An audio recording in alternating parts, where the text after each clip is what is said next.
Why don't doctors get enough sleep? Is it a toxic training? Hi, this is Dr. Amrita, and you're listening to the Healthwealthbridge podcast by Dr. Amrita. Sleep equity for global health. Do doctors need sleep? Why don't the government and medical education systems the world over explain why diminished capacity because of poor sleep is not a problem for healthcare workers? Why is there no sleep equity for healthcare workers?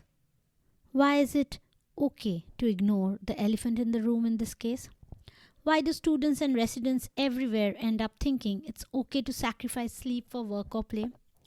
Why is there no real talk about sleep equity? On this World Sleep Day, we will discuss the very topic that makes me hope things will be better. In 2024, I wish there would be a worldwide rethink about the need for sleep hygiene to be at the center of good health.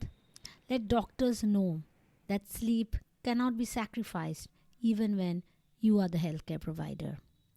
The 2024 World Sleep Day theme is Sleep Equity for Global Health. Sleep is essential to health, but measurable differences in sleep health persist across population across the world, creating additional burdens and reinforcing health inequalities. Hello, isn't this the perfect theme to write about? This is one reason I gave up a well paying, stable government job in a medical college. For guess what? Being without sleep for 3 days a week got to be too much, and I was on the way to becoming a basket case before each of those days. Sometimes it was 48 hours continuous on call, and that didn't work well with a toddler in tow. But let me start at the very beginning. As a medical student, I was used to long hours of study, but I always liked my 7-8 hours of night sleep. I slept well. Things changed when it was our internship and sleeping became fragmented and scattered, and we were welcomed into the torture of sleepless nights with no day off the next day, even though rules said otherwise. There is a day off theoretically, but you're supposed to finish all pending work and report to your superiors, and by the time you go home, you are so high on adrenaline and stress hormones that falling asleep is next to impossible. But I took naps here and there, keeping it like a relay with a close group of friends. Plus, my boyfriend, now husband, was very helpful, and when I was ill or not able to manage at night, he exchanged with me. That was very kind of him, for which I have never been able to repay.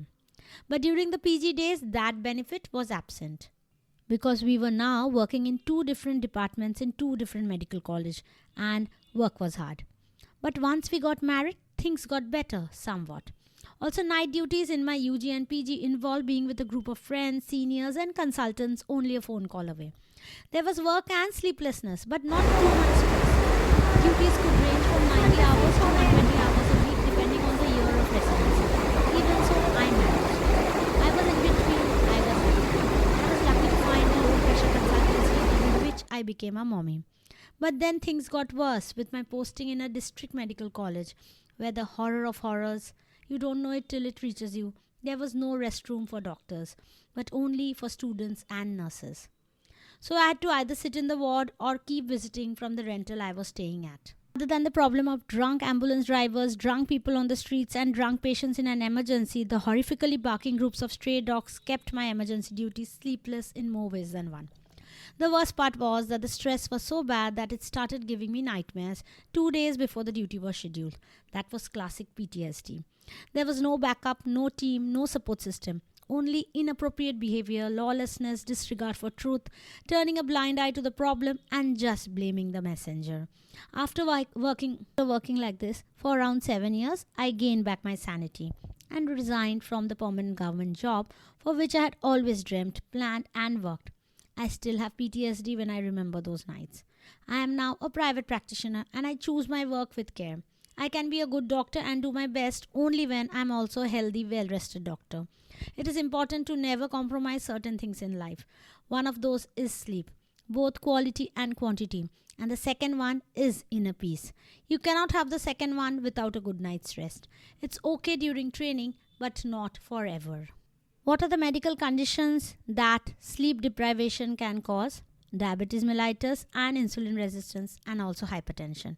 Obesity, snoring and obstructive sleep apnea, depression and anxiety, higher risk for heart attack and stroke, There's an increased mortality and morbidity for any and all causes, poor performance on waking, increased accidents and injuries, lower self reported quality of life, reduced family well being, and reduced use of healthcare. The link to the studies will be there in the description. The best method to sleep better is to sleep on time and wake up on time according to the circadian rhythm. Late nights, excessive social media and scrolling, too much screen time, heavy meals late at night, too much excitement before bedtime can all cause disturbed sleep. For doctors, though, it will need regulations being implemented by straight thinking, non sleep deprived people. What governments can do to ensure sleep equity for doctors and other healthcare workers? Recruitment in adequate numbers so that the emergency services are not affected. Avoid overworking sleep deprived healthcare workers, citing emergency. Instead, try number one. Maintain soundproof, hygienic, gender separate, safe on call restrooms. Ensure adequate time off for sleep cycle to become regular. Sleep debt is serious. Night duties need to be in a safe space to avoid additional stress. Access to clean drinking water, clean healthy food, toilets, and safe transportation while on night emergency duties are crucial. I hope you are listening and I hope you get your good night's sleep too. You were listening to Dr. Amrita on the Health Wealth Bridge podcast.